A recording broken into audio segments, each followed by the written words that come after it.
Patrick Cohen. Avec Anissé Mbida depuis l'Italie. Donc ce matin, Anissé, une innovation acoustique. On est désormais capable de fabriquer des enceintes à la fois minuscules et qui donnent un gros son. Oui, parce que vous le savez sûrement, pour avoir de bonnes basses, il faut absolument avoir de gros haut-parleurs. Même chose si on veut beaucoup de puissance, c'est impossible avec de toutes petites enceintes. Pourquoi ? C'est une question de physique. Le son, c'est de l'air qui vibre, donc plus on a un gros haut-parleur, plus on arrivera à faire vibrer d'air, et donc plus le son sera fort. Et bien, des scientifiques de l'Université de sciences et de technologie d'Arabie Saoudite ont trouvé une astuce qui défie les lois de la physique, puisqu'ils ont fabriqué un mini haut-parleur de 10 cm de diamètre, avec la même puissance qu'un modèle de 30 cm, donc 10 fois plus gros. Comment ils ont fait, Anissé ? En fait, il y a un truc.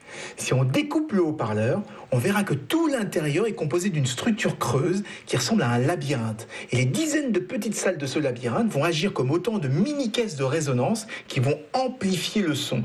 Et d'après leurs calculs, cette technique est capable de multiplier la puissance par 200.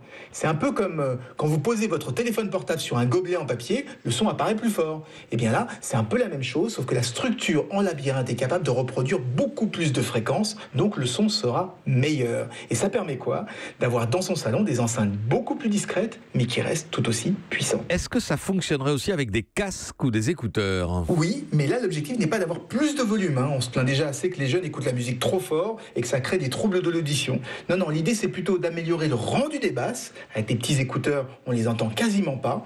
Et bien, avec une structure interne en forme de labyrinthe, on aura de bien meilleures basses, exactement comme avec les gros casques utilisés en studio. Les premiers appareils sont attendus d'ici 1 an. Merci à vous, Anissé Mbida, et à demain pour une autre innovation. Europe 1.